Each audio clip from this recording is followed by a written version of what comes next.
Thank you, Mr. Speaker. Mr. Speaker, the NDP government has sat quietly by while power rates have soared. People are struggling, businesses are closing, and the NDP government has passed the buck to the Utility and Review Board. Government's lack of action is forcing Nova Scotians to decide between keeping the heat on, Mr. Speaker, or buying food for the families. And the government is clearly out of touch with the priorities of Nova Scotians. My question to the Premier, why is the government content to hide behind the Utility and Review Board while power rates soar and Nova Scotians suffer? Honourable the Premier. Mr. Speaker, the reason why power rates are going up is because the fuel that is used to create power in this province is fossil fuels, and that has increased by some 75% over the last 7 years. Mr. Speaker, more than a 10% a year increase, and the reason for that is because past governments did not make it a priority to get off of fossil fuels. This government is. The Honourable Leader of the Official Opposition on his first supplementary. Speaker, the Premier is fond of saying his government took the provincial portion of the HST off power bills, Mr. Speaker. However, he's not fond about discussing the new NDP electricity tax, a tax, Mr. Speaker, he opposed while in opposition. This government's demand-side management fees are costing Nova Scotians more than $40 million a year, Mr. Speaker. Mr. Speaker, this government is directly responsible for increased power costs at $40 million. Mr. Speaker, my question to the Premier, why did the NDP government not tell Nova Scotians while they were going to give with one hand, they were going to take $40 million out of their pockets with the other hand? Honourable the Premier. Mr. Speaker, what he's talking about is the demand-side management charge, which is returned to consumers through programming, Mr. Speaker. What is the truth, though, is that the Liberal Party of Nova Scotia campaigned against taking the HST off of home electricity. They put it on in the first place. They voted against taking it off, and if they were in power today, power prices would be 15% higher, or no, 10% higher. The Honourable Leader of the Official Opposition on his final supplementary.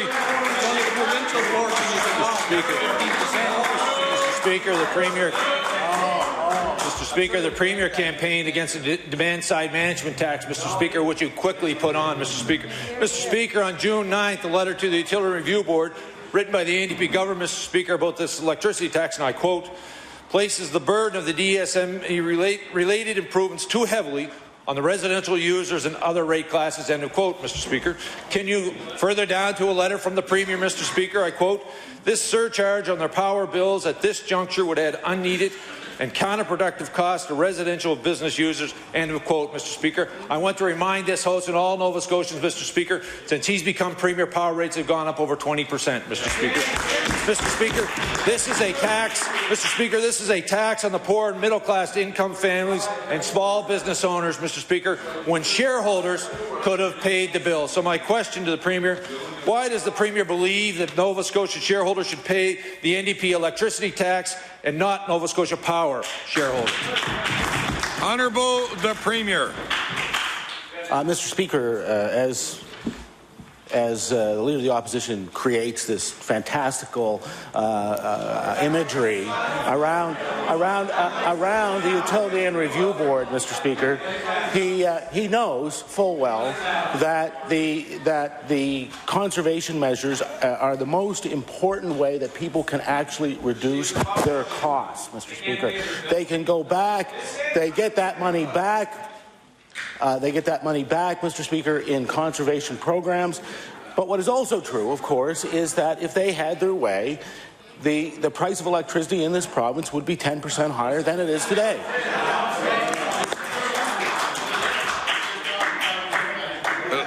The Leader of the Progressive Conservative Party. Mr. Speaker, my question is for the Premier. This week, the Public Utilities Board of Newfoundland reported that they could not conclude that the Lower Churchill Hydro project was the best option for Newfoundland and Labrador. In fact, they said they could not determine whether it was the most affordable power source for Newfoundlanders at all. In Nova Scotia, our Premier refuses to do a review of the same project because he has already made up his mind. And so my question to the Premier is this: how much does he know how much will Nova Scotians pay in cents per kilowatt hour for power from the Lower Churchill project? How much is it?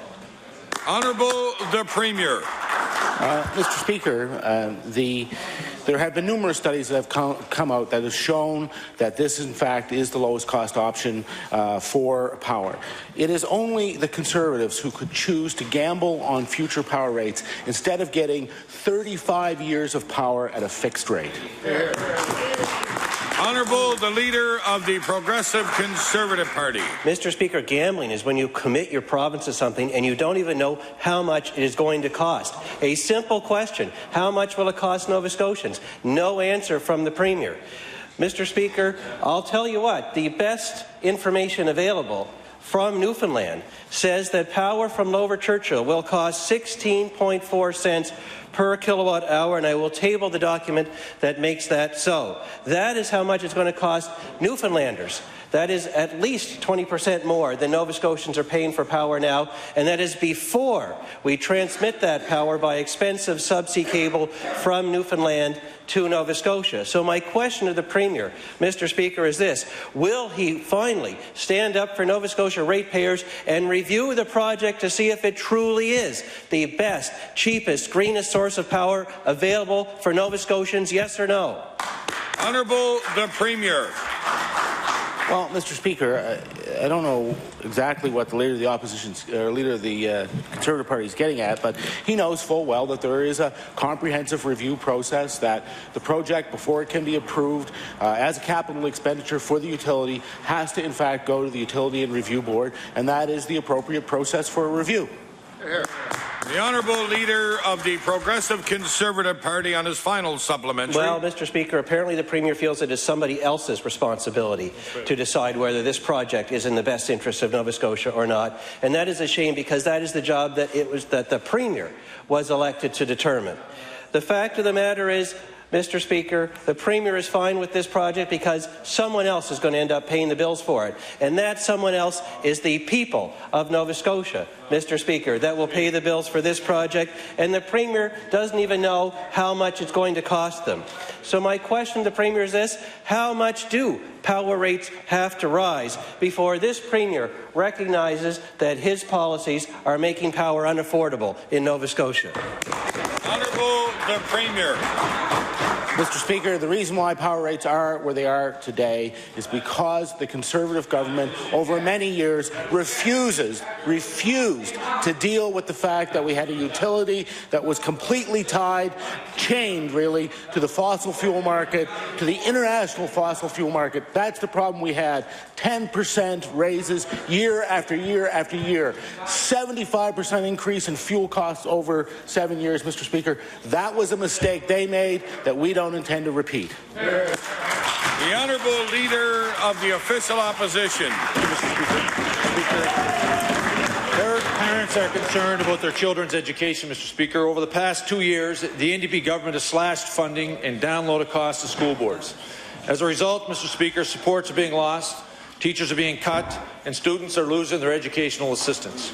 We know that positions have been added to the senior administration of the Department of Education, Mr. Speaker. To be specific, on February 21st, a new position was created, that an Associate Deputy Minister. My question to the Premier: why is the Premier increasing senior administration at department level while cutting funding to the classrooms and eliminating supports for students who need them? Honourable the Premier. Mr. Speaker, as I pointed out to the Leader of the Opposition yesterday, the number of FTEs in the Department of Education is actually going down, Mr. Speaker. Just to correct the misinformation that the Leader of the Opposition was putting out, in fact, this year we will have the highest per student funding in our history and among the lowest, Mr. Speaker, student-teacher ratio in the province. Honourable the Leader of the Official Opposition on his first supplementary. Speaker, the document that was presented in this House yesterday clearly shows that the senior administration at the level that the department is going up, Mr. Speaker. The cost of that is going up. While the Premier may be putting more money per student in public education, he's spending it in the wrong place, not in the classroom, but in the Department of Education. Mr. Speaker, as a result of this government's mismanagement of public education system, school boards are having to cut educational assistance and resources for students with special needs. Children with learning disabilities will have even less support, Mr. Speaker, now. These students aren't getting any extra support, but the Minister's office is. Mr. Speaker, my question to the Premier, why is the Premier so interested in providing support to the Minister instead of students who need it the most? Honourable the Premier. Mr. Speaker, I think the member opposite confuses inter-offer transfers of secretaries, I think, with Mr. Speaker, with the actual number of FTEs in the department. The number of FTEs in the department is going down. Mr. Speaker, we're doing this at the same time. There are some 30,000 less students in the system, 300 more teachers than there were 10 years ago, Mr. Speaker, and the Leader of the Opposition knows that, in fact, no teachers lost their jobs last year at all. The Honourable Leader of the Official Opposition on his final supplementary. Mr. Speaker, what I know is, Mr. Speaker, that this government is cutting funding to classroom students, Mr. Speaker, at the same time they're raising administration costs in the Department of Education. Mr. Speaker, it's very clear, Mr. Speaker, if the Premier doesn't believe his Minister of Education can do the job, Mr. Speaker, without all this extra support, why does he believe classroom teachers can deliver public education to students with less funding, Mr. Speaker? My question to the Premier, why is the government increasing senior administration at the department while at the same time we're asking parents with students with special needs to do more with less? Honourable the Premier.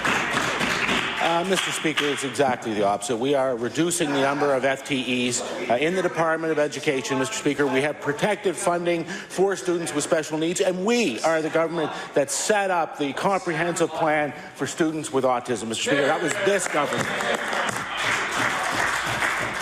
The Honourable Member for Colchester North.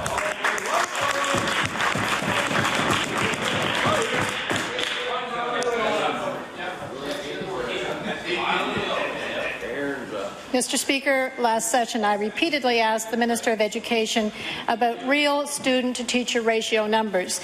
The Minister struggled with a response and failed to provide the real numbers. The Minister has now had some time to reflect on that request. The Minister tabled a document, but it did not include real numbers, nor was it a true reflection of the realities of our classroom.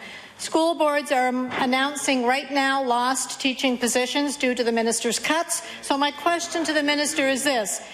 Will the Minister share with the members of this House and all Nova Scotians the true student-to-classroom teacher ratio? Honourable Minister of Education. Thank you very much, Mr. Speaker. I'm kind of confused about real numbers. I did provide real numbers. The numbers for ratio for teachers in the province is 12.9 teachers. It's 12.9 ratio, one teacher to 12.9. Then, if we take out administrators out of that mix, because just to make sure everyone understands that 12.9 includes our music teachers and physical education supervisors and our administrators. Take the administrators out of that, it's 14.7 our ratio. Our class size ratio, average class size in the province in the elementary school is 21, and in junior and senior high, it's 24. Those are real numbers. I did table a document last session. I will definitely table that again, but the ratio, based on the same kind of ratio that every other government has ever used in this province, the ratio is 12.9 to 1. Thank you. The Honourable Member for Colchester North on her first supplementary. Mr. Speaker, I'd be glad to clear up the Minister's confusion. It appears she just doesn't get it. But Nova Scotians do get it, Mr. Speaker. In response to an article by the Minister in the Kings County Register saying that this student-teacher ratio was 12.9 to 1, a letter to the editor stated otherwise, and I will table this. Quote, "This number may look good on paper. However, it is not the reality of the classrooms in the Annapolis Valley region or much of the province for that matter. A more realistic average ratio, if you investigate actual classrooms, is closer to 25 to 1. So my question to the Minister is this. Will the Minister once again acknowledge Got it here. Will the minister acknowledge now that the student-teacher ratio of which she speaks is not a true reflection of what's happening in our Nova Scotian schools? Honourable Minister of Education. Thank you very much, Mr. Speaker. I will repeat. The ratio for teachers and for staff for the province is 12.9. That is a ratio. That is the same kind of ratio that has been used historically. And very clearly, that is a ratio. Class size, however, is different, which I just explained, which you take out your administrators, the ratio changes, but class sizes, the average class size in the province, range from 21 for the elementary and 24. I will find that information, which I will table again, but ratio is different than class size. Two different things completely. Thank you. The Honourable Member for Colchester North on her final supplementary. Thank you, Mr. Speaker. I want to be specific about the article that I just tabled. In the Kings County schools, there are plenty of examples where the minister's ratio does not ring true. For example, from grade primary to 1, 27 to 1, in grades 5, 30 to 1, in grade 9 science, 36 to 1, in grade 9 music, 54 to 1. So,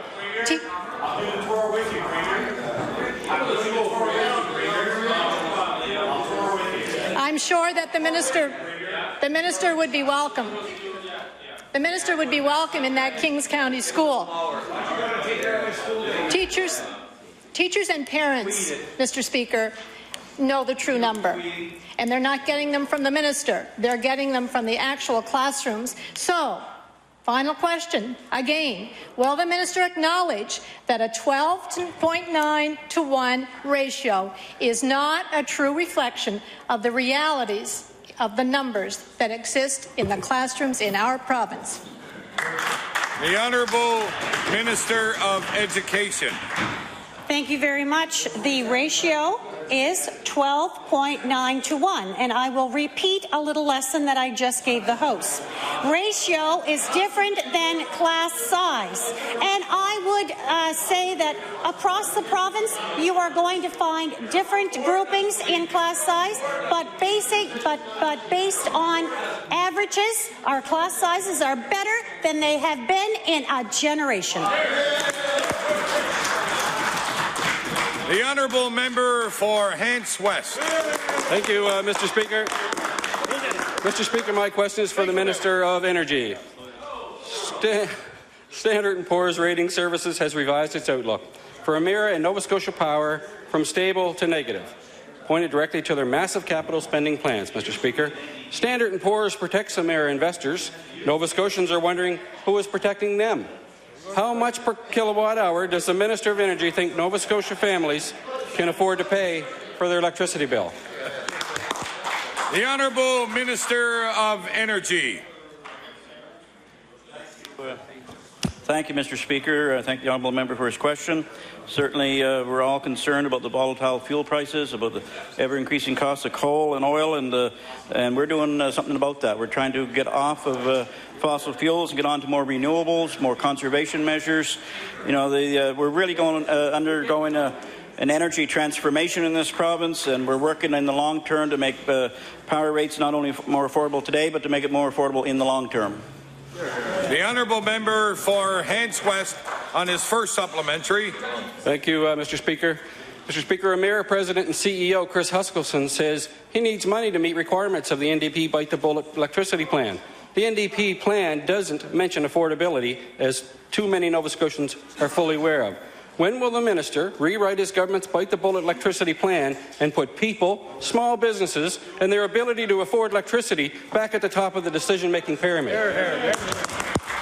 The Honourable Minister of Energy.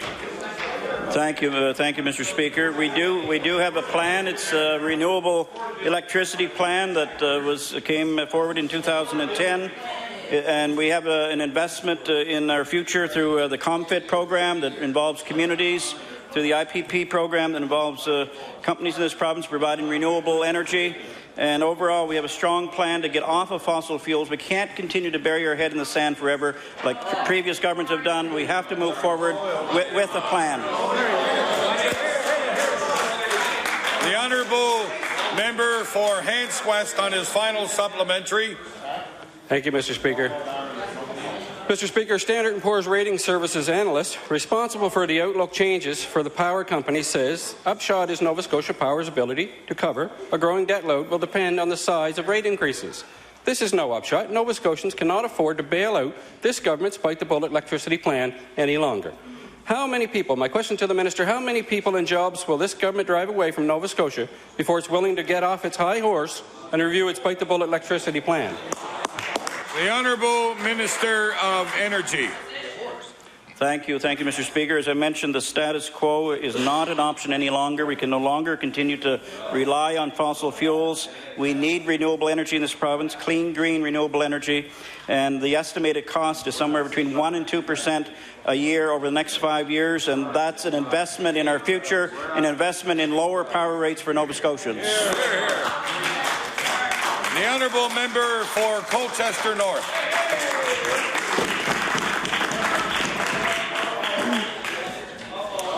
Mr. Speaker, math and literacy scores for students are important. They help us to identify the level of success our students are having in our public schools. We recognize that we can always do better, and we always want to improve those scores. So my question to the minister is this: what steps has the minister taken to improve the math scores in this province?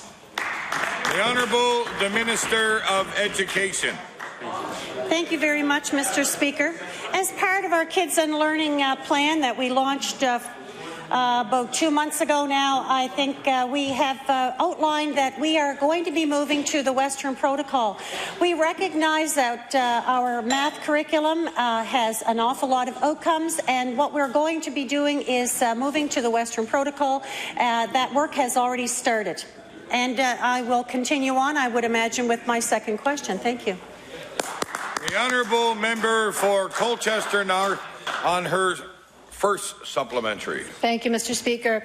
You know, the minister speaks about 2 months. I believe this government's been in almost 3 years, so I think that maybe waiting for 2 months prior to would suggest something should have been done.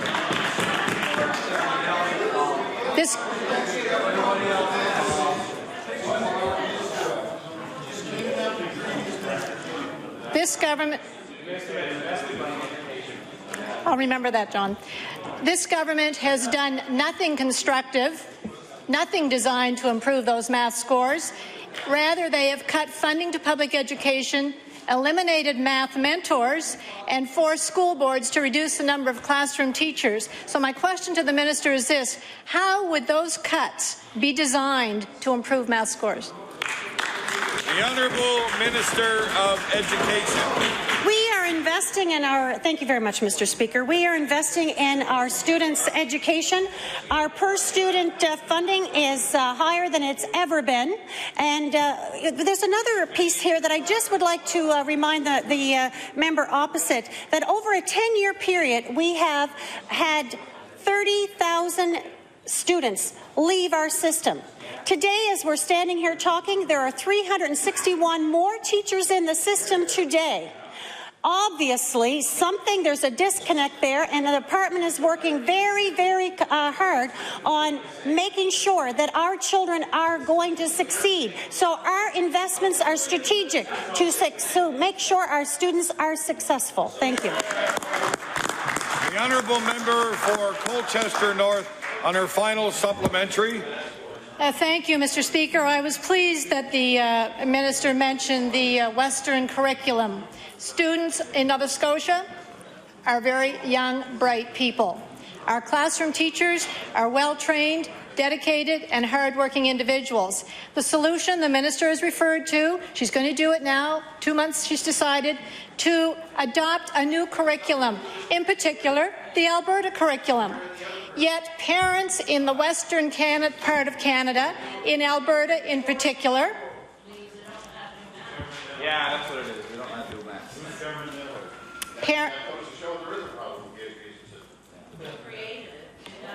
Order, please. The honourable member for Colchester North has the floor. Thank you, Mr. Speaker.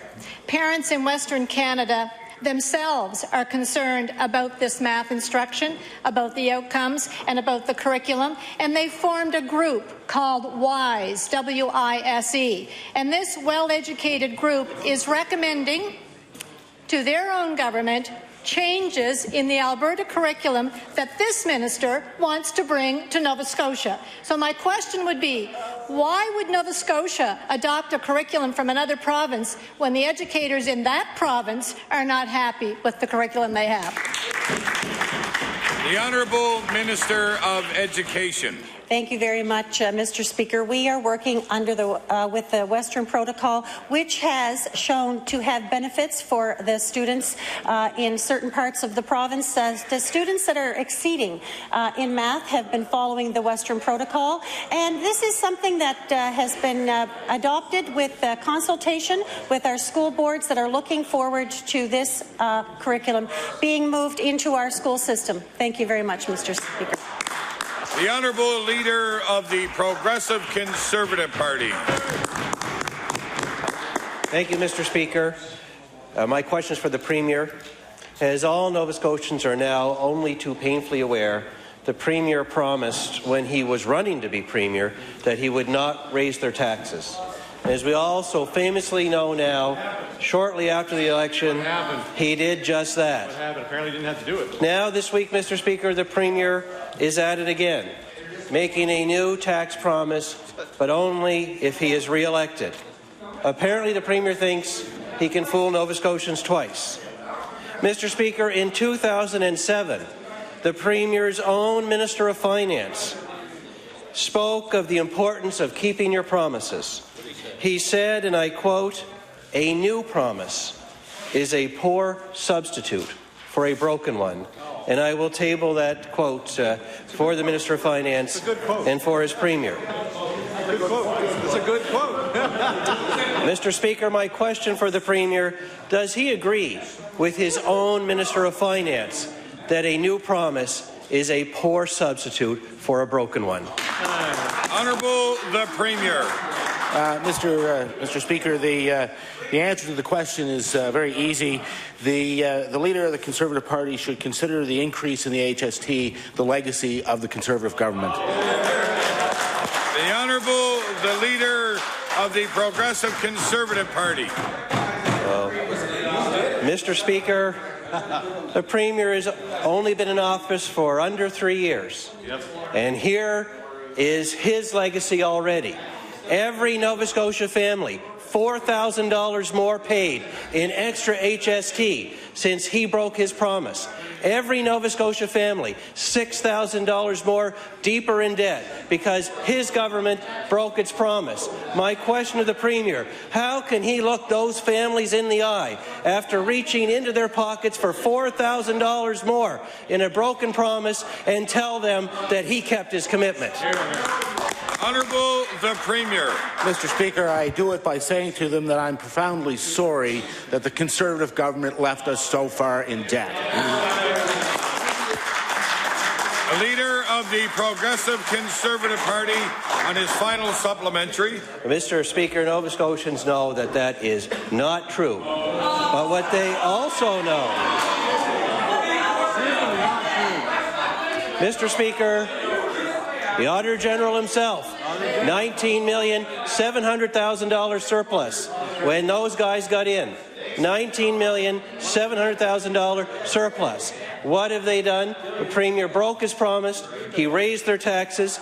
They watch as meaningful services to Nova Scotians, like health care, like education, are cut, while more jobs are added at the Department of Education, at the Department of Health, at the Department of Finance, something the Premier also promised not to do. My question to the Premier, how can he look Nova Scotians in the eye and tell them that he kept his promise after raising their taxes and cutting their services and creating a deficit and more debt? Honourable the Premier. Mr. Speaker, 4 of the foremost economists in the Atlantic provinces pointed out that the former Conservative government left us with a $1.4 billion structural deficit, Mr. Speaker. The things that the leader of the Conservative Party says is true. It did cost people money. It did so because of the mistakes made by the former Conservative government. The honourable member for Yarmouth. Thank you, Mr. Speaker. Mr. Speaker, this government recently signed an MOU agreement with university that removes the cap on tuition in the province of Nova Scotia. With university costs skyrocketing and the cost of living going through the roof, I think students need more, Mr. Speaker. Will the Minister of Labour and Advanced Education stand in this House today and commit to reversing this government's deep cuts to post-secondary education and begin to start lowering tuition costs in this province? The Honourable Minister of Labour and Advanced Education. Thank you, Mr. Speaker. I'm very proud that last year our government invested $42.5 million, the largest single contribution towards making university education affordable and accessible in this province. And we're continuing with our upcoming budget to make it more affordable for students. Thank you. The honourable member for Yarmouth on his first supplementary. Mr. Speaker, the fact that this government acknowledges that the fact that this government is investing in all these affordability measures tells me one thing. Tuition isn't affordable in the province of Nova Scotia. Tuition isn't affordable. And instead of actually investing in the core funding of our post-secondary education system, Mr. Speaker, this government has cut $75 million out of our post-secondary education system. That's right. And the challenge here, Mr. Speaker, is that the majority of jobs that we're creating now require a post-secondary credential. So my question again to the Minister, will she commit in this House today to reverse these deep cuts to our post-secondary education system and lower tuition in the province of Nova Scotia? The Honourable Minister of Labour and Advanced Education. Thank you, Mr. Speaker. Our party has a long track record of trying to keep tuition affordable in this province. Certainly we supported the former government in freezing tuitions, and we stand on our record of keeping tuition for undergraduate Nova Scotia students attending Nova Scotia universities at or below the national average. Thank you. The honourable member for Yarmouth on his final supplementary. Mr. Speaker, I've heard this minister and this premier say they're keeping our tuition in the province below the national average. According to Stats Can, our tuition in the province is far above the national average, Mr. Speaker, and I'll table that. For undergrads, Mr. Speaker, for graduate students, it's even higher, and I'll table this as well. I think it's time that this government puts students before spin, Mr. Speaker. That's right. Mr. Speaker, cost of rent is going up, the cost of food is increasing, the cost of electricity and gas is increasing, and when it comes to tuition, this government is actually making education more expensive. Mr. Speaker, my question to the minister, will she commit to reverse her government's deep cuts to our post-secondary education system and lower tuition costs in the province of Nova Scotia? The Honourable Minister of Labour and Advanced Education. Thank you, Mr. Speaker. Our government is the first government in the history of this province to put a debt cap on students. We have a significant number, higher than many other jurisdictions, of Nova Scotians who are able to attend university. We're very proud of that. We're very proud to support 11 universities that make it an excellent opportunity right across this province. So both geographical and in terms of affordability, accessibility is something that we really hold dear, and we will be watching the situation very carefully. But certainly we understand that there is a need for post-secondary education for, I believe it's 75% of new jobs coming open in this province. We have a wonderful economic and educational and training opportunity here with all the new initiatives going on, and we're going to support that with well-educated graduates who can go into those good-paying jobs. Thank you. The Honourable Member for Argyll. Thank you very much, Mr. Speaker. This past week's been a dark one for the youth of Yarmouth, Digby and Shelburne counties. the Minister of Community Services refused funding for SHIFT, a supportive housing option for youth. By forcing the facility to cut back their hours, the Minister has shown her absolute disregard for our homeless youth. She took away the only option that many had for safe and supportive place to sleep. In only 14 months, SHIFT has made a huge impression on the community. Students and adults all over the counties have gathered to rally against the department's decision. Yet the minister insists that, of course, she knows best. Mr. Speaker, my question through you is for the Minister of Community Services. What amount of backlash from the community, with the amount of the backlash from the community, how can the minister justify her decision? Does she not believe that homelessness in rural areas is as important as homelessness in Metro? The Honourable Minister of Community Services. Mr. Speaker, myself as a minister and as a mother of a youth, and this government, for the first time, has developed a youth plan for support services across this province.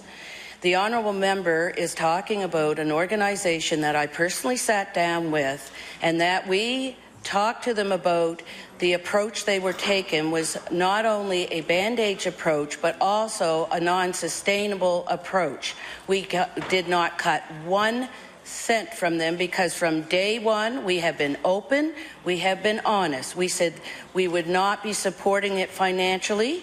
However, the Board of Directors came to us many times with a deficit running $20,000 to $30,000 every 2 to 3 months, and because we did not want to see the youth in a terrible position, we kept funding it. We made an agreement with them, and unfortunately they reneged on the agreement. Thank you. Honourable Member for Argyll on his first supplementary. Thank you very much, Mr. Speaker. Now the facility is no longer able to offer services 24/7. They've been forced to cut back to regular business hours Monday to Friday. The minister knows that homelessness continues after the workday ends. Since its opening, SHIFT has had 34 youth call their facility a home. The staff has helped reintegrate them back into their own homes and even help others find a place of their own. Without a permanent address, Mr. Speaker, these kids can't get jobs, apply to school, or take any of the necessary steps to get back on their feet. My question to the minister, what does the minister have to say to the 6 kids who up until last week were staying at the SHIFT facility? What does she say to those vulnerable youth who need her help tonight? The Honourable Minister of Community Services. Well, in fact, Mr. Speaker, I visited SHIFT. I talked to the youth. I spoke to several of the youth last week, and you know what? It amazes me when I had a conversation with them how brilliant and intelligent they are, because they agreed with the fact that we were rolling out a new model that youth could access across the province, and the fact is that it was a supportive hub model. And you know what amazes me? Those youth are acting more adult than the adults that are fighting about what kind of service, when we had an agreement with the organization. And what's happening is it's being played out, and I'm not talking about all the people in Yarmouth. I am talking about the politicians here that are trying to make political points out of a situation with the youth. And it's very unfortunate that these adults, as politicians, want to get brownie points out of this rather than working together in a restorative manner, which the organization at SHIFT promised they would do. And they're battling it now out in the media rather than at the table where the youth sat and talked to me. Thank you. Honourable Member for Argyll on his final supplementary. Thank you very much, Mr. Speaker. And I can't really believe my ears right now, because we went to a meeting. I know the member for Yarmouth and I were invited to a meeting, and there was 100 or so people that were there worried about what was going to happen to homelessness in Yarmouth. There was a rally where hundreds of students were able to express their disappointment with the government in front of Town Hall. These aren't just the politicians, as she's trying to say. These are actual individuals and concerned parents that are very concerned about what's happening at the Shift Society. So for her to say she doesn't necessarily have the information before her, and I asked that maybe she look into this just a little bit further and get the information to make sure that these youth don't end up on the street tonight, because Mr. Speaker, that is exactly where they're going to end up. Mr. Speaker, I asked the minister, what is she going to do to make sure that those individuals no longer have to stay on the street or have to bed surf or have to couch surf or actually end up in dangerous situations where their lives may be at risk? The Honourable Minister of Community Services. Mr. Speaker, the reason we have a plan and we have a strategy and we have partnerships. We also have placements for each and every one of those youth that are there. But you know, it's so interesting, Mr. Speaker, how... Order, please. Order. If we're lucky.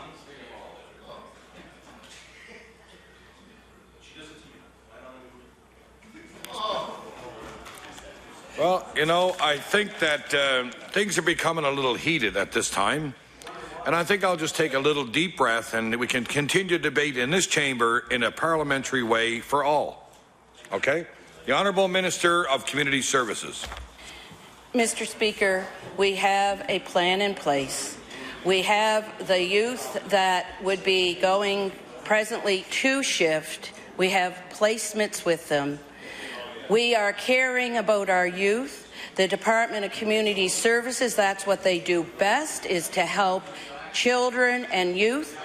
But as I mentioned, it is really incredible how this can turn into a political game, because I would like to table an article that quoted the Honourable Member, and it's from Argyle, and it's from the article was printed, homeless in Yarmouth. Minister admits we have a problem. However, it says, Don Drummond said he's not certain that such a place... Order, please. Order. You cannot use a member's name in this chamber. You will be referred by the Honourable Member...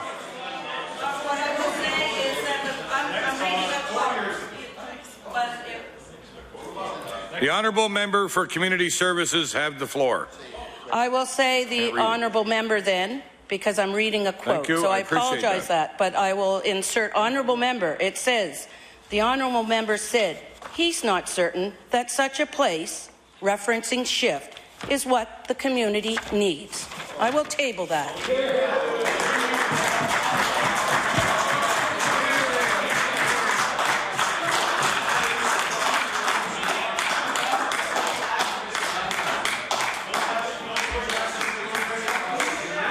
Order, please. Order, please. Order, please. Order, please. I will ask the Honourable Member to come to order now, or I will remove you from the chair out of the hall for the remainder of the day. Thank you. Referring to a member by name is improper to refer by any member by their name in any way during any proceedings in the House, included notice of motions while reading from documents such as newspaper stories. Understood? Thank you. The Honourable Leader of the Official Opposition. Thank you. Thank you, Mr. Speaker. Yesterday's budget was yet another disappointment when it comes to addressing the challenges Nova Scotians experience from their health care system. DHAs, who are responsible for delivering frontline patient care, have been faced with their second consecutive year of budget pressures from this NDP government, and yet somehow are expected to do more with less. Given that the NDP was critical of health care wait times, Mr. Speaker, when they were running for election in 2009, could the Premier please explain why his government has delivered yet another budget that does the precious little to address Nova Scotia's #1 health care priority, wait times? Honourable the Premier. Thank you, Mr. Speaker. As the member opposite knows, as the Leader of the Opposition knows, we have now moved the administrative costs in health care from being among the highest in the country to below the national average. We've been able to take those costs out of the system. And, Mr. Speaker, we have participated with the DHAs in merger agreements to ensure that the most cost-effective way of using the money in those district health authorities is used. So when we make those savings, we'll roll them into patient care, and that's why we're having success in improving our wait times, Mr. Speaker. The Honourable Leader of the Official Opposition on his first supplementary. Mr. Speaker, what I know is he's closing emergency rooms across Nova Scotia, and he's investing in senior administration staff for the Minister of Health Care, Mr. Speaker. Mr. Speaker, the average wait time for a diagnostic mammogram at the QE2 is now 97 days. In 2008, the same wait time was 70 days, Mr. Speaker. The wait for life-saving radiation therapy treatment for cancer patients in Capital District, Mr. Speaker, was 36 days. Mr. Speaker, is 36 days. In May 2008, the wait time, Mr. Speaker, in Capital District was 14 days. Our wait times are going in the wrong direction, Mr. Speaker. My question to the Premier, can the Premier explain how wait times for these procedures are going to improve? Honourable the Premier.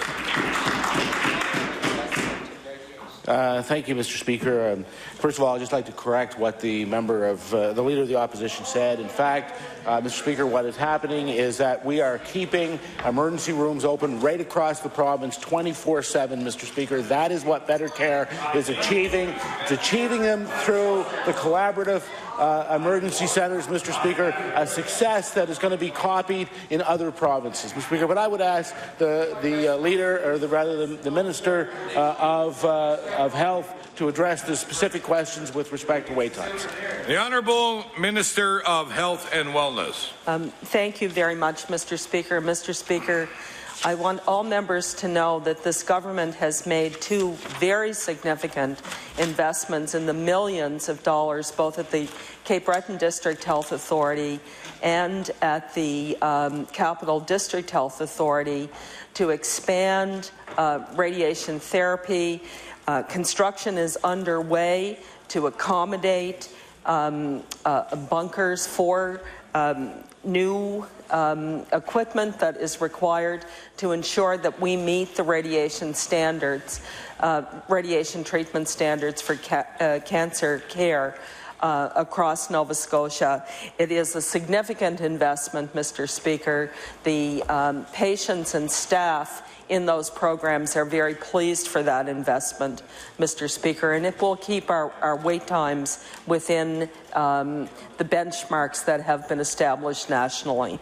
The Honourable Leader of the Official Opposition on his final supplementary. Mr. Speaker, a good step to stay within those benchmarks would prevent the wait times from growing, Mr. Speaker. We're going in the wrong direction, Mr. Speaker. Mr. Speaker, ironically, the Premier talks about emergency rooms. I can tell you there are many communities across this province that understand and know that this government has closing emergency rooms. He speaks of the community emergency centres, Mr. Speaker. That's a new wait time for this government, Mr. Speaker. They've announced 5 and 3 communities are still waiting, Mr. Speaker, for the opening of those centres, Mr. Speaker. Mr. Speaker, my question for the Premier is, the NDP government campaigned to reducing health care wait times, Mr. Speaker, yet yesterday, Mr. Speaker, when the budget was introduced, wait time projects line in the budget had 0 beside it. Mr. Speaker, will the Premier please tell Nova Scotians how wait times will be addressed, given that the elimination of this budget line item would be indicated it's not a priority for his government? Honourable the Premier. Thank you, Mr. Speaker, for the opportunity to address this question. As I pointed out, we said we were going to deal with emergency rooms. We're doing that. It's being done in a crystal clear fashion, a plan to address them right across the province. With respect to wait times, Mr. Speaker, that's an easy one for me to answer. It's being done through the good management of the Department of Health. The Honourable Member for Kings West. Thank you, Mr. Speaker. Mr. Speaker, nearly 6 months ago, actually before we even started the fall session of the legislature, the Minister of Health told the DHAs to cut 3% from their budgets. According to the media release, the Minister wanted more time for planning to allow for the best possible decisions. The reality, however, is that DHAs will be making cuts in order to adhere to the edict from this NDP government. Given the increased planning time provided, why will members of the House be debating budget cuts without the benefits of the details contained in DHA business plans? My question is for the Minister. The Honourable Minister of Health and Wellness. Thank you very much, Mr. Speaker. Mr. Speaker, as members of this House know, it is under this government that my department has brought in the approval of business plans in the DHAs much earlier than has ever occurred in the past. In fact, at the beginning of the fiscal year. And Mr. Speaker, we will be doing that again this year. We've worked very closely with the DHAs, and I want to take an opportunity here publicly to thank the DHAs for the hard work that they have done. It is a challenge in our province with an aging population, a population that suffers from high rates of chronic disease, to control our health care costs. And we are probably the province in the country that is leading the way with respect to having done so, Mr. Speaker.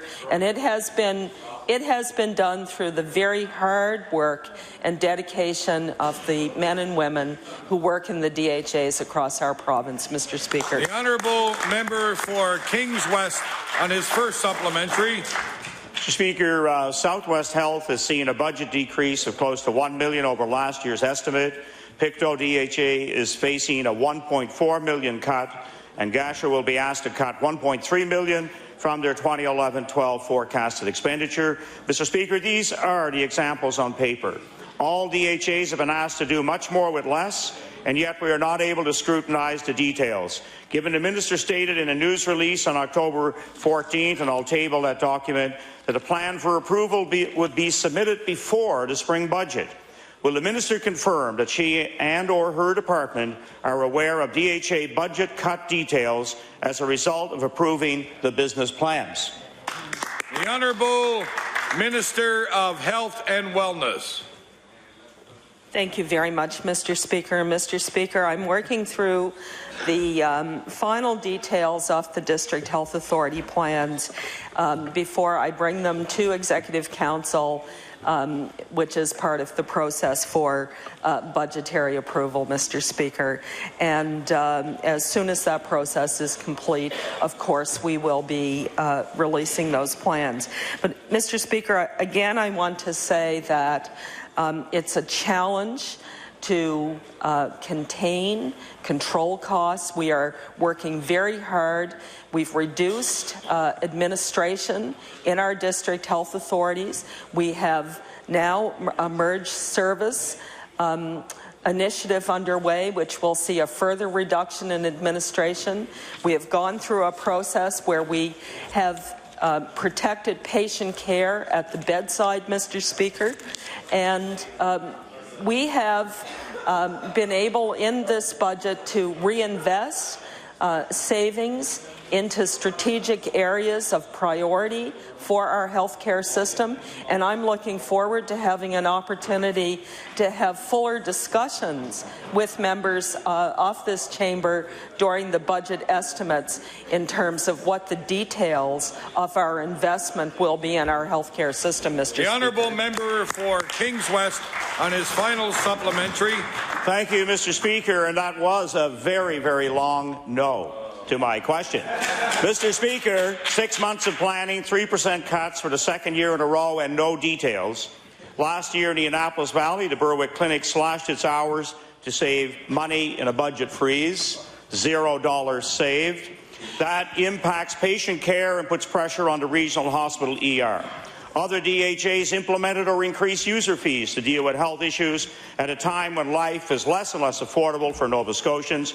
My question to the Minister, will the Minister please indicate whether she will formally approve and release the DHA business plans before the end of this House session, or has she now conveniently slowed down the process? The Honourable Minister of Health and Wellness.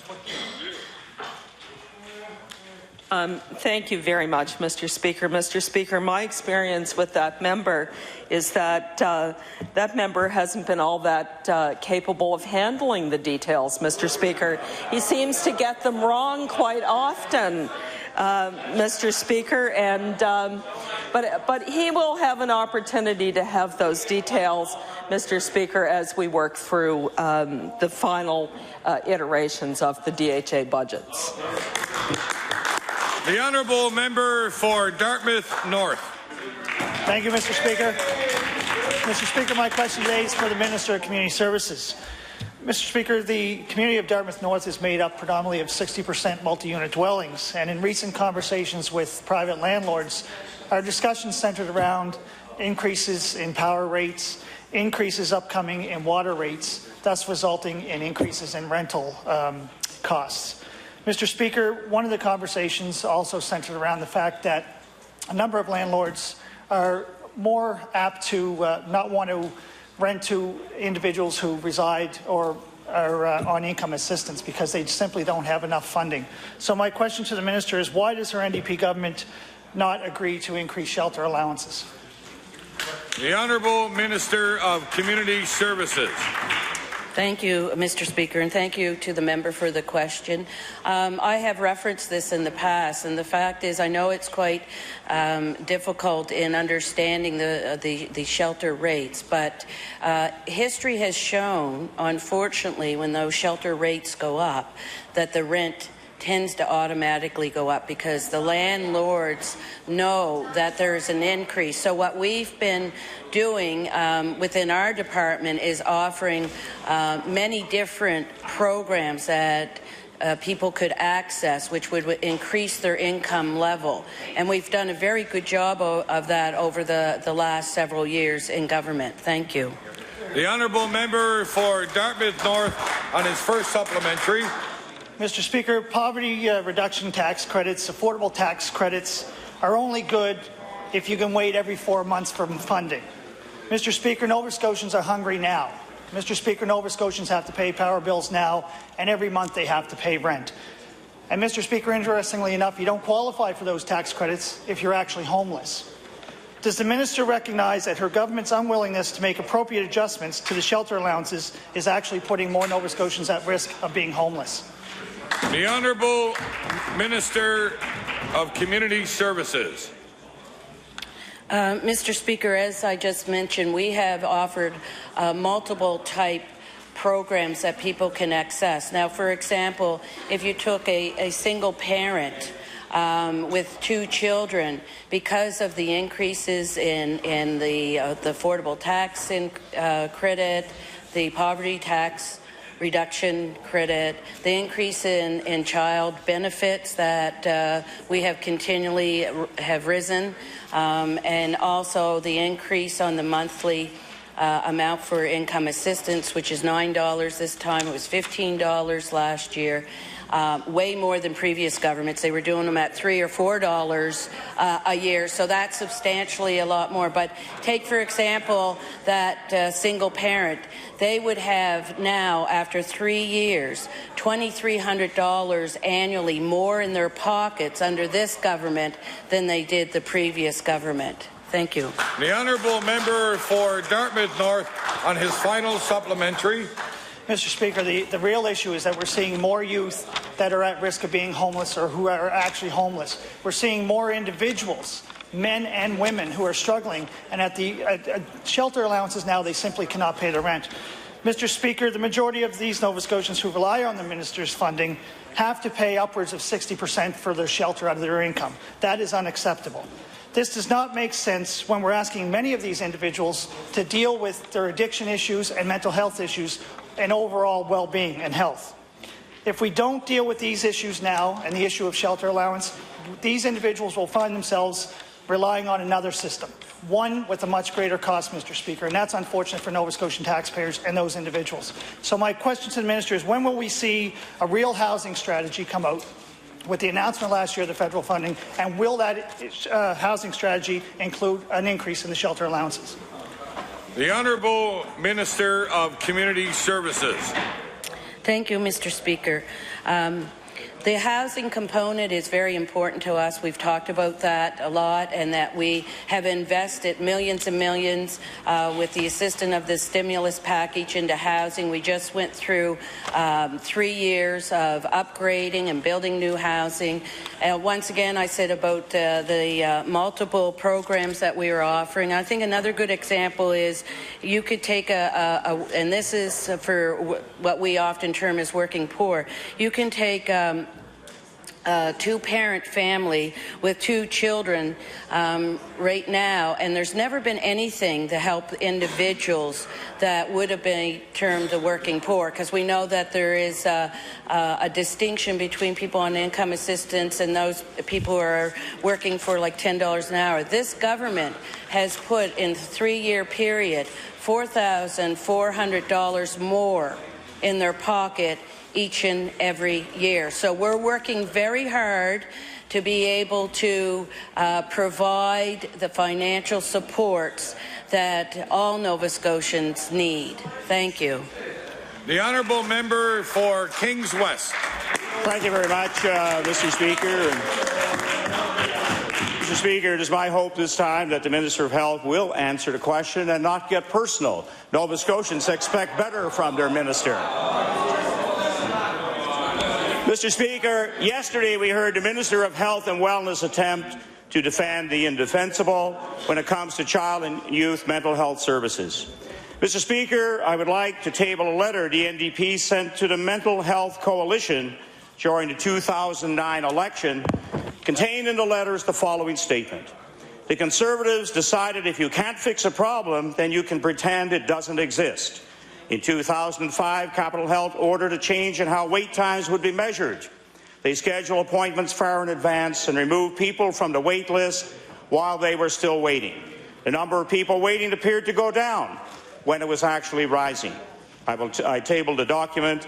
Sound familiar, Mr. Speaker? No different than the wait list management system the Minister is now defending as a best practice at the IWK. My question to the Minister: if it wasn't good enough for the NDP during the 2009 election, why is it acceptable today? The Honourable Minister of Health and Wellness. Thank you very much, Mr. Speaker. Mr. Speaker, mental health services are something we all want to see improved, I think, in this legislature. And what the IWK has decided to do is to fix a system that was broken, a system where a very small number of people got access to services, but only if their situation became urgent, where everybody else sat on waiting lists and got no services. So they're adopting a new model, Mr. Speaker, and part of doing the change to the new model was doing an assessment of those who were on this very long waiting list to determine who still was indeed waiting for services and bringing that wait list up to date. And Mr. Speaker, as a result of the work they've done, more than 600 families have had an intake assessment, Mr. Speaker, which would not have occurred without the work that the IWK has done. So, Mr. Speaker, it's the right thing to do. It is not something that should be ridiculed, Mr. Speaker. Thank you. The Honourable Member for Kings West on his first supplementary. Thank you, Mr. Speaker. Mr. Speaker, if this minister was in opposition, she would be shouting from the rooftops about the injustice being done to child and adolescent mental health in this province. Mr. Speaker, the attachment to the letter sent to the Mental Health Coalition in 2009 goes on to state that the NDP, if forming government, will work to expand both day treatment and inpatient services for adolescents. The IWK decision to move to a 24/5 model will result in 5,000 less inpatient days for children and youth. My question to the minister: will she now admit that pressures on budgets are forcing DHAs like the IWK to do the exact opposite of what the NDP promised they would do in the last election. The Honourable Minister of Health and Wellness. Thank you very much, Mr. Speaker. Well, Mr. Speaker, I've been very clear about what it is that we are supporting in terms of the IWK model. The IWK, and I circulated yesterday all of the various programs that they offer for mental health and addictions, are adopting more day treatment programs for children and adolescents who have behavioral problems, Mr. Speaker. And this is supported by the clinical research and evidence that it is the best practice, it is the best way to work with this particular population. With respect to inpatient treatment, Mr. Speaker, inpatient treatment will continue at the IWK for those children and adolescents and their families who have acute and chronic psychiatric disorders, and there is no change in those treatment programs, Mr. Speaker. The Honourable Member for Kings West on his final supplementary. Thank you, Mr. Speaker. Mr. Speaker, my, how the mighty have fallen. Unfortunately, children and youth mental health services in this province are the victim of the fall. Faster assessments are great if treatment is readily available to follow. Otherwise, children and youth suffering from mental health issues continue to wait and suffer. My question to the Minister, given in 2009 you committed to more inpatient services, why are you allowing the layoff of 22 frontline health workers? Order, please. I will remind all members using the word "you" in a question is out of order. I explained that we're going to follow proper parliamentary procedure earlier in the House, and I'll look forward to that going forward. The Honourable Minister of Health and Wellness. Thank you very much, Mr. Speaker, and I think the Honourable Member has proved my earlier point. He doesn't allow the facts to get in the way of a good story, you know, Mr. Speaker. But the truth of the matter, Mr. Speaker,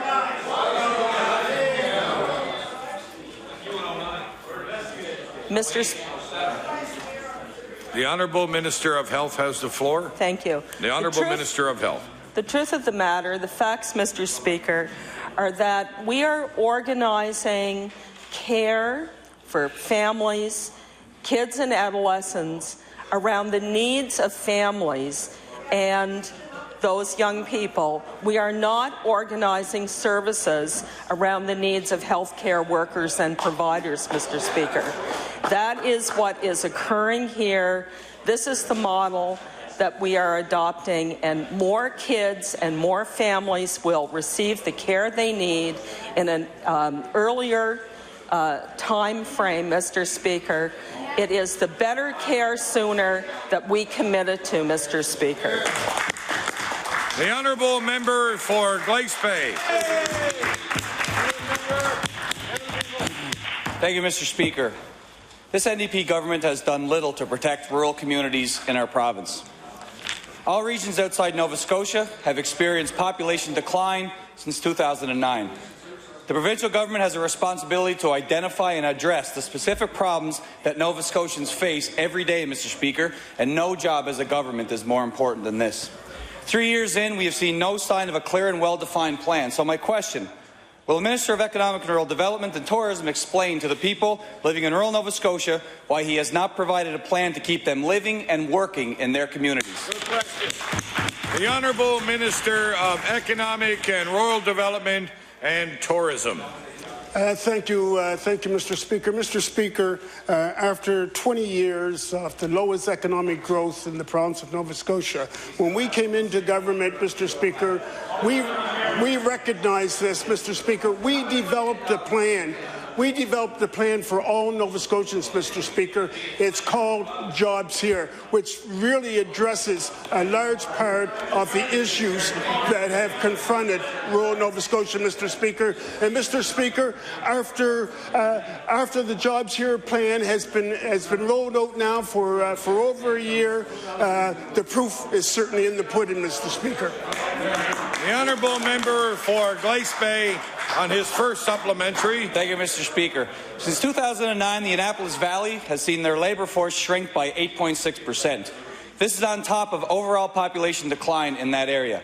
People in that region are finding it harder and harder to get work in their communities, and after a certain point, they simply leave. My question to the Minister: has the Minister expect to reverse rural out-migration without a plan that will tell Nova Scotians what he plans to achieve, and more importantly, how he plans to achieve it? The Honourable Minister of Economic and Rural Development and Tourism. Thank you, Mr. Speaker. Mr. Speaker, we do have a plan. I've stood here in my place many times during the last session. It is called Jobs Here, Mr. Speaker, and we are proud of the Jobs Here activity. Mr. Speaker, we've created, under the Jobs Here initiative, we created over 200.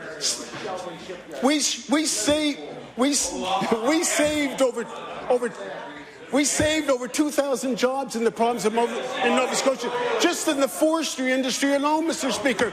Is that member suggesting that we shouldn't invest in those jobs, Mr. Speaker? The Honourable Member for Glace Bay on his final supplementary. Mr. Speaker, with the exception of Halifax, people are moving out of all regions of this province. It's simple to understand. No plan, no jobs. No jobs, people move elsewhere for work. If we look to southwest Nova Scotia, we see an example of another disturbing trend, and one that further explains why this minister needs to get a plan in place now. Since 2009, full-time employment has decreased by 6.7%, while part-time jobs are up 22%. So my question to the minister: how many part-time jobs with little or no benefits? How many part-time jobs does the person in rural Nova Scotia have in order to make ends meet and pay the bills? The Honourable Minister of Economic and Rural Development and Tourism. Thank you, Mr. Speaker. Mr. Speaker, my first comment, and I will table this, is this chart will show to you, will indicate the employment increase. We have more people employed in Nova Scotia now than any time in its history. Mr. Speaker, we've done investments in rural Nova Scotia, Mr. Speaker. Mr. Speaker, is that member over there saying that we shouldn't invest and build it in Cape Breton, Mr. Speaker? Mr. Speaker, is that person saying that we shouldn't invest in Ontario's and Son and shipbuilding down the southwest region, Mr. Speaker? Mr. Speaker, is that member over there saying we shouldn't invest it in the Shelburne shipyard, Mr. Speaker? Mr. Speaker, is that person over there saying that we should invest it in Goldwater, Mr. Speaker? We've made investments, Mr. Speaker, and we will continue.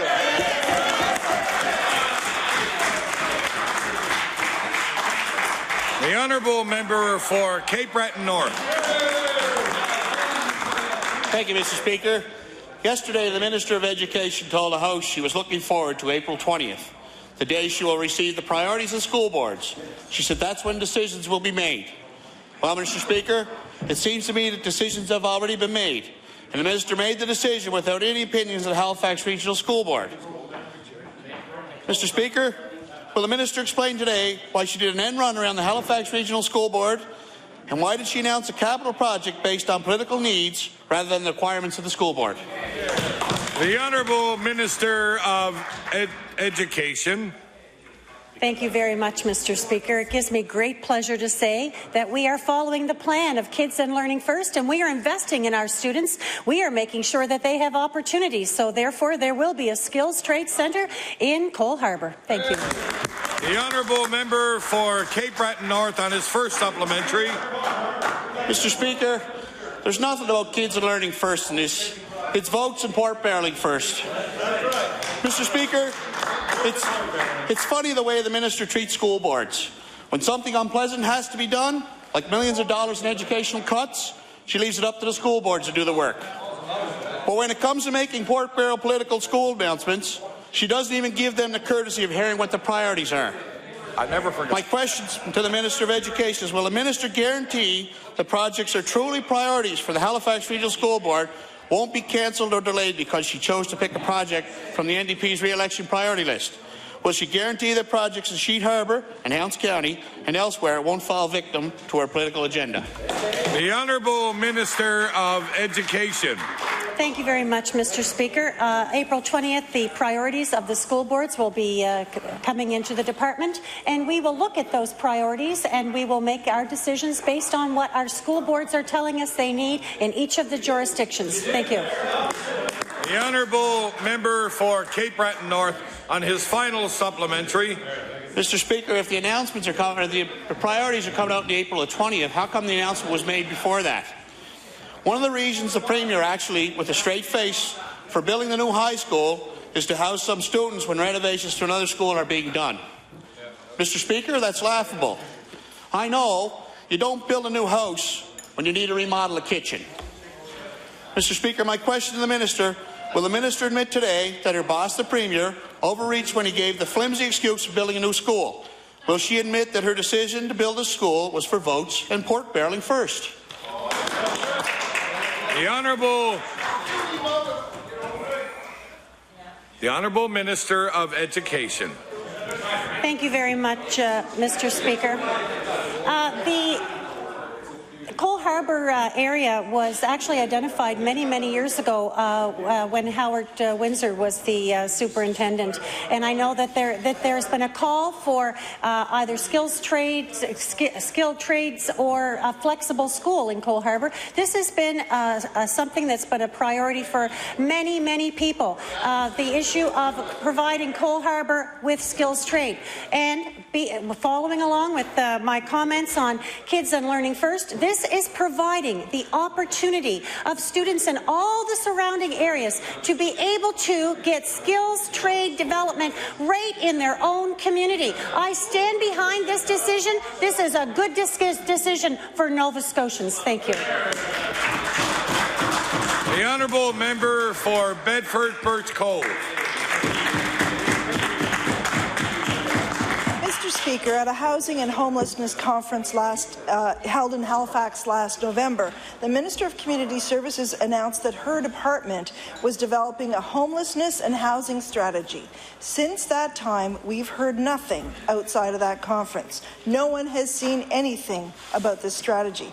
Homelessness and housing advocates in Nova Scotia all agree that we're in a housing crisis, Mr. Speaker. 1,700 families are waiting to get into public housing, and they would also agree we're in a crisis. Mr. Speaker, my question to the Minister, when can the people of Nova Scotia expect to see this alleged housing strategy? The Honourable Minister of Community Services. Mr. Speaker, the whole issue of housing and homelessness is very dear to us as a government, and we have put many initiatives in place over the last 3 years to address that. And the fact is what they don't understand on the other side is that it takes time to strategize and build a very strong foundation to go forward with any initiative, because they don't know what the word plan means, they don't know what the word strategy means. Everything in the past for them has been on an ad hoc basis. And so that is why we take our time, so when we have the opportunity and we go forward with our plan, it's a solid plan. The Honourable Member for Bedford Birch Cove on her first supplementary. Mr. Speaker, under this government, families are finding it harder to make ends meet. Homes are more expensive. Rent is going up. Power bills are unmanageable. It's become more and more difficult for families to keep a roof over their heads. Mr. Speaker, housing organizations are working with the private sector to increase access to affordable housing. But people are looking to this government to come to the table and make a meaningful commitment. Mr. Speaker, will the Minister of Community Services commit today to work with community housing and homelessness organizations to increase access to affordable housing in this province? The Honourable Minister of Community Services. Mr. Speaker, I don't have to make a commitment because we've been doing that all along. The Honourable Member for Bedford Birch Cove on her final supplementary. Mr. Speaker, 1,700 families would beg to differ.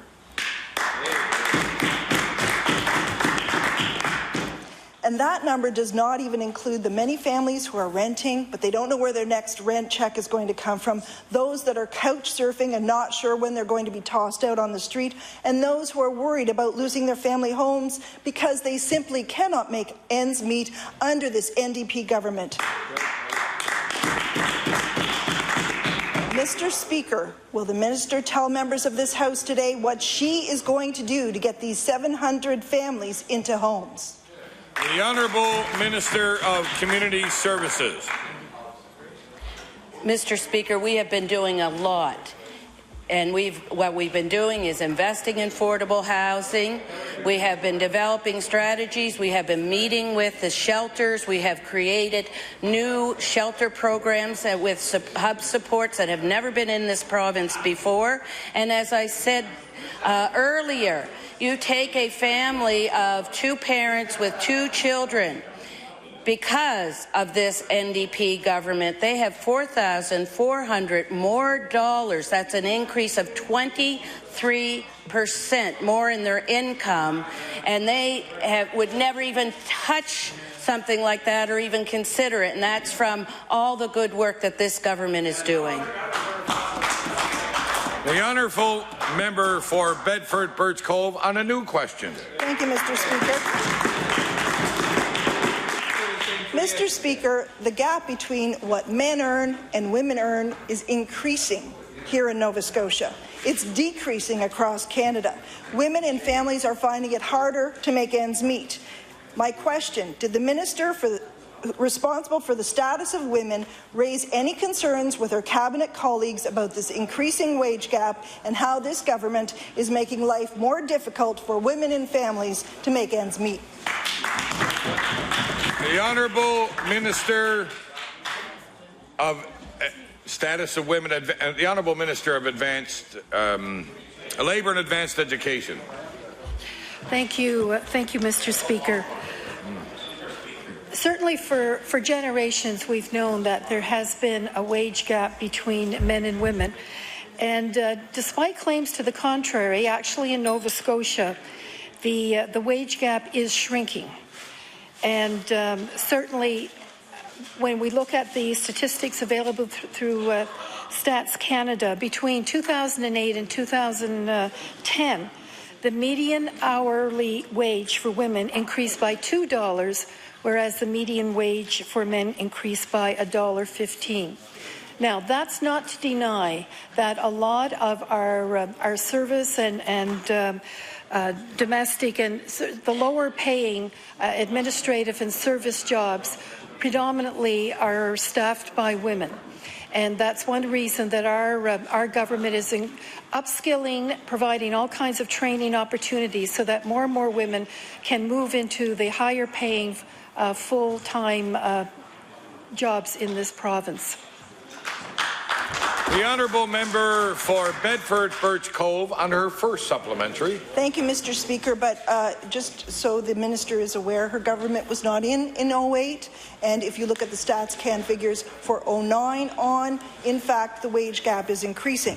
Mr. Speaker, this government has slashed health budgets. Women make up over 80% of the health workforce. These cuts affect women's employment, and women will have to take on more caregiving responsibilities as this government puts off doing anything to reduce wait times. Mr. Speaker, I'll ask my question again. Did the minister raise any concerns with her cabinet colleagues about the impacts these health cuts are having on women and their families? The Honourable Minister of Labour and Advanced Education. I think we've always recognized that policy, budget, and legislative decisions impact differently on women than they do men. And that's one reason that our government has strengthened the gender-based analysis on all policy changes and recommended strategies in this province. And so we take very seriously we look very seriously at that lens and do that analysis We have invested heavily in programs that support women going into non-traditional fields that often have higher paying wages. And certainly this is a complex issue, and we are looking at a breadth of different solutions in order to increase women's prosperity in this province. Thank you. The honourable member for Bedford-Birch Cove on her final supplementary. Thank you, Mr. Speaker. Over the past 2 years, this NDP government has slashed public education funding by $65 million. Women make up nearly 70% of the education workforce. Women's employment is being affected by these cuts. When schools are looking for more volunteers to deliver the services, it's women who are going to end up filling that service gap. And above all, women are concerned that their children's education is suffering under this NDP government. Mr. Speaker, my question for the third time: did the Minister for the Status of Women raise any concerns to her cabinet colleagues about the impact cuts to education have on women and their families? The Honourable Minister responsible for the Status of Women. Thank you, Mr. Speaker. As I've mentioned earlier this year, we have strengthened both the membership of the Advisory Council on the Status of Women. They are giving good advice on impacts on policy and other government decisions. Certainly, the breadth of factors that are taken into account when any decision is made by this government is as thorough and carefully analyzed as possible, and we are taking steps to alleviate any to mitigate any negative impacts. We have increased the breadth of upskilling, of training and education programs for women and girls in this province, and we are very encouraged with the uptake. Thank you. The Honourable Member for Preston. Thank you, Mr. Speaker. Mr. Speaker, the NDP has waited until November 2011 to inform Nova Scotians about how to apply for the Heating Assistance Rebate Program. Mr. Speaker, the information on how to apply should start earlier so recipients have ample time to apply for this badly needed rebate. My question to the Minister of Service Nova Scotia Municipal Relations is: why did the Minister wait until November before starting the information campaign for the Heating Assistance Rebate Program? Minister of Service Nova Scotia Municipal Relations. Yeah, I think the member is probably starting off where he left off last fall when he raised this question and got an answer then. The way the program works is that anybody who has actually ever used the program, that application forms go out to them automatically. Many. All the MLAs actually get applications that go to our offices, and every community organization practically in the province gets notification of those as well. And Mr. Speaker, we also put out a press release last fall on this, and it did not get picked up. Did not get picked up by the media. So we do what we can, and certainly the people can't really apply till January 1st. And we made it quite clear, certainly after that date, that the program was in place. And I have to say, we don't hear much as far as negative comment on the advertising on this program, Mr. Speaker. The Honourable Member for Preston on his first supplementary. Mr. Speaker, government needs to let the public know about the program so they can apply for relief from this high energy costs under this NDP government. In the past, the budget has been underspent because the NDP did not ensure that Nova Scotians knew about the program in a timely manner. My question to the Minister is, was the budget for the Energy Assistance Rebate Program underspent this year again as well? The Honourable Minister of Service Nova Scotia Municipal Relations. I can try to confirm that. It's my understanding that it was, but I can verify that for the member. The Honourable Member for Preston on his final supplementary. Mr. Speaker, the Liberal caucus has questioned the Minister repeatedly to make sure that Nova Scotians knew about this program. And the people of Nova Scotia need to know much earlier. allowing them the time to access this really important rebate. My question to the Minister is again, why did it take a sustained attack from the official opposition to force the NDP to inform the public? The Honourable Minister of Service Nova Scotia Municipal Relations. I think the honourable member better do more advertising on his sustained attack, because I didn't know they had one. The Honourable Member for Victoria the Lakes. Thank you very much, Mr. Speaker. Mr. Speaker, my question through you is to the Minister of Labour and Advanced Education. Mr. Speaker, Propeller Brewing Company is a local Nova Scotia success story. In allnovascotia.com today, we learned that its workers are waiting to find out if they will become unionized. Mr. Speaker, for the last 6 or 7 years. Order, please. The time allotted for oral questions put by members to ministers has run out. I will now recognize the honourable member for Kings West on an introduction. Thank you very much, Mr. Speaker. And I'd like to draw the attention of the House at the West Gallery, where Kelly Murphy, an IWK mental health worker and NSGEU board member, is present today for the proceedings. If we could give her a warm welcome.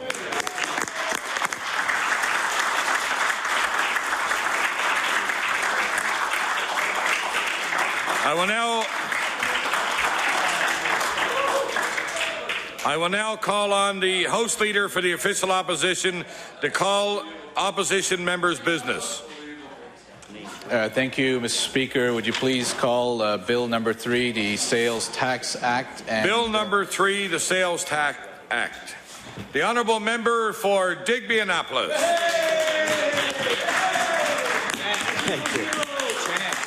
Thank you, Mr. Speaker. I'm just going to be brief, but I would like to move the reading of Bill number 3, and this bill provides a rebate of the portion of the provincial income tax to people who have to bury loved ones in this province. And this bill has been around this House for 5 years. This is the 5th time it's been reintroduced into this House, which I said the other day, and it came about on December the 10th, 2007 was the first submission, or first time it was tabled by this party. And it's been 5 times since then. But this was brought to me by a gentleman, and I'm just going to be quick, by a gentleman who could not afford to bury his wife, but she didn't want to be cremated. His name was Johnny Tebow. He ended up having to borrow the money to bury his wife, and I think to this day is still paying it off. But his comment was to me, when he came to me with a bill of $6,000, which is the cheapest funeral he could find at the time, rather than cremation, which she didn't want. The tax on that bill was approximately $900 on a $6,000 funeral, which that man, after having 12 children brought on this earth into this province and not 2 pennies to rub together, had to go out and borrow that money and pay this province $900 in taxes, and is paying it to this day. And I told Mr. Tebow, Johnny Tebow, that I would do my best and work to see if I can help other people in this province who don't have to pay this tax. So,